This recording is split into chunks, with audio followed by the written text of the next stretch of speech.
Greetings everyone, it is me, Scarlett Kol, young adult author, YouTuber, kind of, and storyteller. As you can tell, I've been a little bit MIA here. However, it is wrapping up to the end of the year, so it is that time of year to go back and reflect on all those lovely goals that I made at the end of 2021 and see how they played out in 2022. Some of my absence and my MIA will be explained when I go through some of these goals, but I'm also going to set some new ones for 2023 and hopefully you'll want to join me for the ride.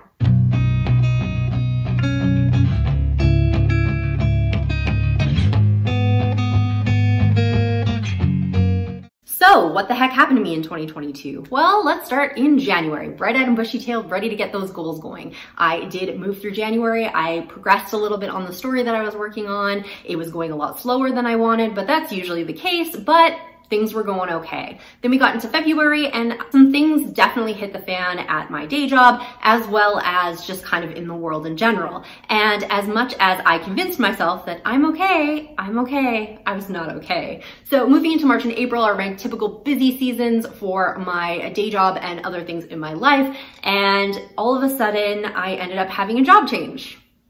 And then less than 3 months later, I had another one.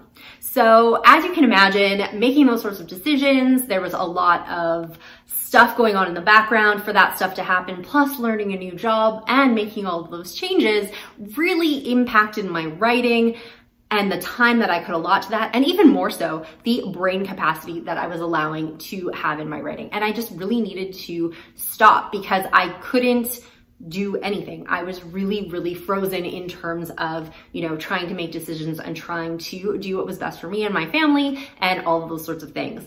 Now we come into the end of July. Yes, from March to July, I was basically in my head trying to deal with all this stuff.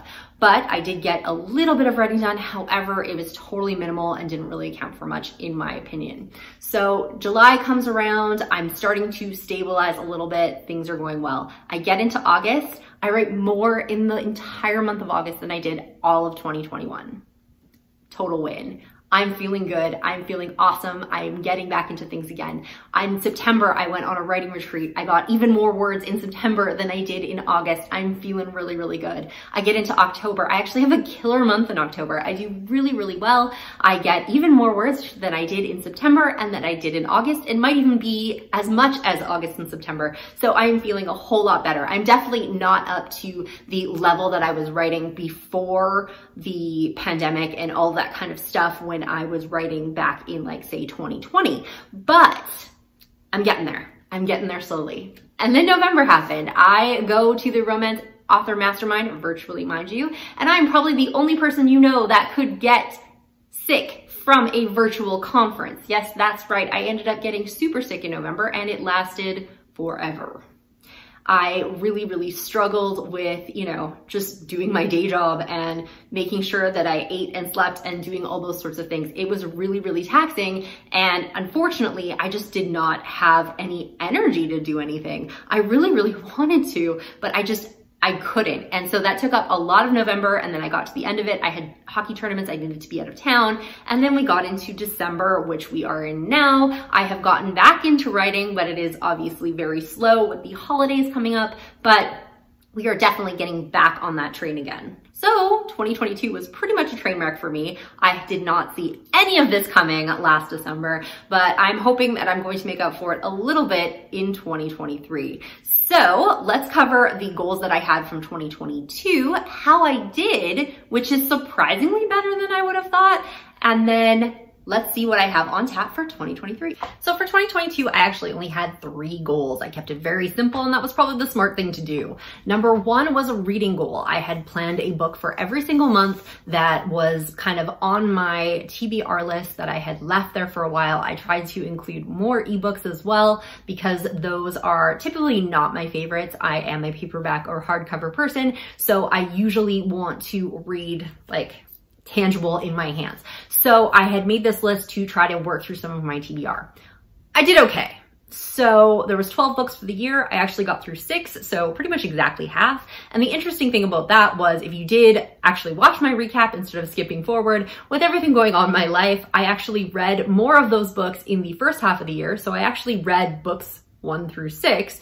And I kind of fell off in the second half of the year, which is when my writing started to pick up, which isn't necessarily the best way to go about it because I do like to read a lot when I'm writing. However, it doesn't mean that I wasn't reading. It just meant that I was reading other books that weren't on the list. I did pick up a few books throughout the year that I was interested in. They were in the genres that I was writing, so it is definitely helping me move forward in that direction. But I did not get through the full TBR like I had planned on. But I did make a good chunk out of it, and I feel pretty good about it. So I get maybe a 0.5. So number 2 was focusing on marketing my backlist. I knew in 2021 I was in a complete writing drought. I was really, really struggling. So I didn't know what 2022 was going to look like for me. That wasn't necessarily the case in terms of I did start writing again. Things were starting to move, but there was basically like a good 6 or 7 months of my year where I just couldn't put my writing first. It just could not be the focus. And it really affected my productivity. I am starting to build that back up again, but unfortunately, it also meant that I published nothing this year just because I'm not ready to have something finished. But I did try to work on focusing on my backlist. I did release a hardcover edition of Keeper of Shadows. So if you know anything about this book, it came out a couple of years ago. So I decided to go for more of that icon cover. It has a very people-y cover for the paperback. So I was trying to tap in a little bit more to that market. And I am seeing some sales on it. It's not going as well as I would have liked, but it is going, so I'm going to take whatever I can get for that. I also joined a lot of different promos during the year where I was focusing on, trying to promote books that I had coming out before. And to be honest with you, when I look at my numbers for the end of the year, this is actually my second best year that I've had out of the 5 from when I started publishing. And I didn't release one book at all. Granted, I will be completely honest with you, there is about $200 of affiliate income in there. And if I drop that down, it does put me to my 3rd best year out of 5, but it's definitely not the worst year I've ever had. And in all of the years prior, I released at least 1 book, if not more.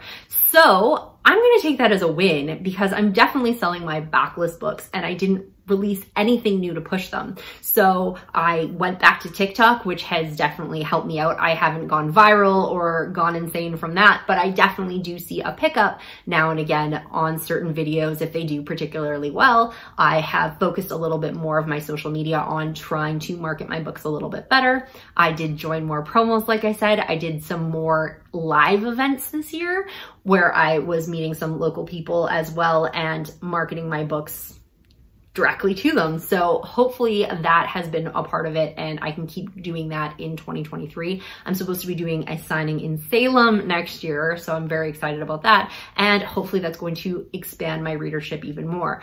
But that is something I definitely want to keep working on in 2023. I'm not necessarily going to make it a goal, but obviously your backlist can hold you through when you aren't necessarily releasing new material. So this is something that I definitely need to pay attention to and make sure that I'm focusing some time on that backlist instead of just trying to work on the front list and get that sort of stuff pushed through.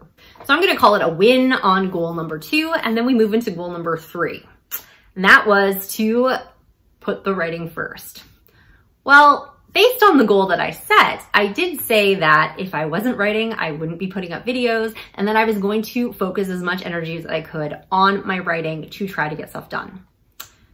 As you can tell from the amount of videos that I released this year, I did actually follow through on that, even though I didn't get as much writing done as I wanted. So I think I'm gonna kind of give myself a 0.5 because when I could focus on my writing and when I did have productive time, I wrote. I got things done. I did get a considerable amount of words in a few different projects. I am moving forward, and that is positive. I didn't take extra time in doing YouTube videos or focusing on social media or focusing on things outside of writing if I wasn't actively writing at the time. So I did that part of it, but the writing still isn't there or isn't to the level that I wanted. I wanted to at least finish a manuscript this year. I didn't. I'm getting very, very close though.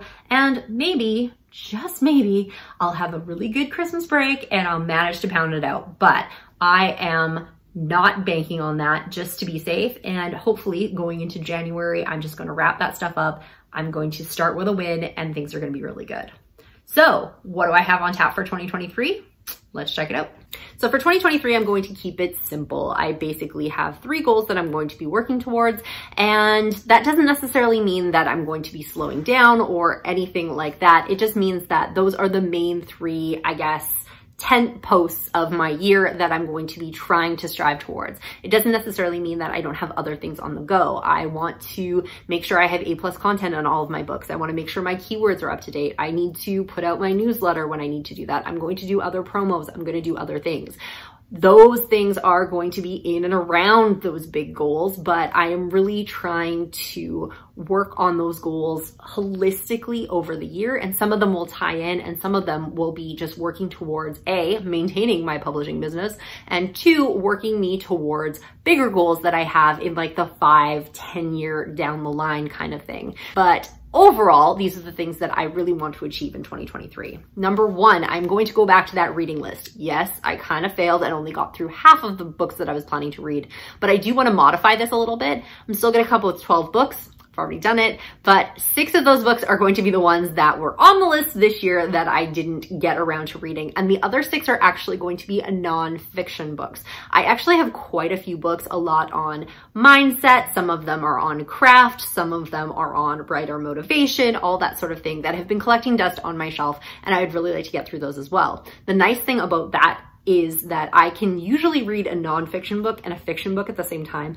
I do struggle when I'm reading 2 fiction books at the same time because I kind of get those a little bit muddled, but nonfiction and fiction work great. So I can technically read 2 at the same time or kind of flip-flop all the way through, and I basically have 12 months to read 6 books in each category. So that is going to be my number 1 goal, just because I think it would be really good to learn more about writing, learn more about publishing, learn more about myself, and still get those TBR books out of the way. It also gives me a lot of room for when I do pick up new books come fall, because I have usually held myself off for a bit because I have all these books to read, and then I can read some of those books, feel satisfied about it, and not feel bad that I'm not achieving my other goal, because clearly I did it anyway. Number 2 is to finish anything. I was going to say publish anything, but the fact of the matter is there is a possibility that maybe I'll put it out for pre-order, or maybe I'll want to keep a book if it's something in a series so I can release them closer together. But I would like to at least have a book finished writing, self-edited, sent to the editor, edits incorporated, formatted, and ready to go. Whether it gets published in 2023 or in 2024 or 2025, that's fine, but it needs to be finished. I need to finish something, and I need to feel good about finishing something. So that is my number 2 goal, but number 1 priority. Finish anything. And the third goal is to create and maintain a productive and sustainable writing process for myself. So part of the year is going to be trying to figure out exactly what that is, and then the rest of it is going to be trying to learn how to do that and keep on top of it. If you've been following my vlogs and stuff for a while, I have been using Pacemaker and word count goals, and that was working really well for me until it didn't. As soon as I got sick or had any sort of issues, I really fell behind, which frustrated me. And then I would need to restart, which also frustrated me, which made me not want to do the work. And if I don't do the work, the writing doesn't get done. The other thing was it also depended on me working every day that was available. I was realistic about, okay, I'll be away this weekend, or I know this particular day, it's my birthday or my kid's birthday, and I know I'm probably not going to get anything done. But just in terms of a regular work schedule, any day that I had available, I had word counts and word count goals to achieve, which was a little bit frustrating at times because I'm also one of those writers that needs time to think and process before they can put more words on the page. And there was a lot of times where I would sit down to write, to do that sprint, and I know that the words weren't very good. And it wasn't necessarily just because I was having an off day. It was a matter of I hadn't taken the time to think through what was supposed to come next. And for me, I'm the type of writer that needs to do that. So I wasn't incorporating enough planning time into that schedule and was always trying to go on to the next words and the next words and the next words and fit it into the cracks of my life. So what I'm really going to be trying to focus on in 2023 is creating that schedule that's going to work for me, and something that, you know, if something were to happen, like it did in 2022, where I need to take a couple weeks off, a month off, a couple of months off, then I can just get back into the flow of that schedule instead of really just feeling behind on my goals. Obviously, if I miss time, I won't have as many words in. That's obvious. And I'm going to feel bad about that. But I want a schedule that I can just pick it up right away and there's not going to be those expectations. My plan in January that I'm going to try is I'm scheduling specific days of the week, not necessarily the same days every week, but 3 days every week where I write and I sit down to plan first, and then I have a specific amount of time where I'm going to sit and write. I don't know what that's going to look like. Hopefully with the planning time, my writing speed and prowess is going to get better. So over time, those writing sessions are going to produce more words than I think they're going to right now. But maybe this is going to work for me. And maybe the days when I'm not scheduled to write, I'm not going to be sitting there, you know, binge watching Wednesday thinking I should be writing instead of doing anything else that I want to do that I enjoy in my life, or that, you know, going to my kids' hockey games and all that sort of stuff. I can schedule that time in and around the things that are important to me, so I'm not missing out on those things or spending my time not being present at those things, thinking I need to be writing or doing something else.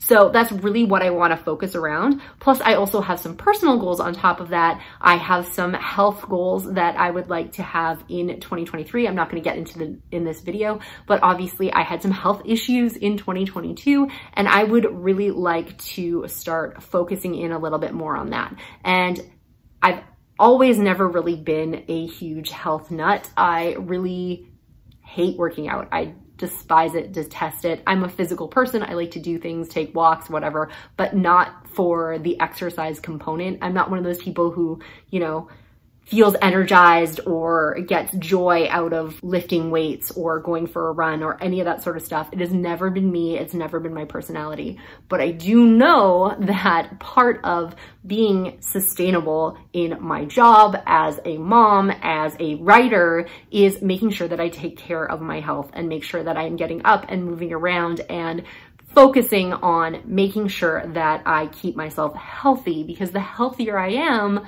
the less time I'm going to be taking off sick, and therefore it's all going to kind of feed itself. So to be able to do those goals as well, by having a very set schedule of when I'm writing, how long I'm writing, I can schedule that stuff in around that as well, so I can have more of a complete and holistic life. And hopefully it's going to make me a lot happier.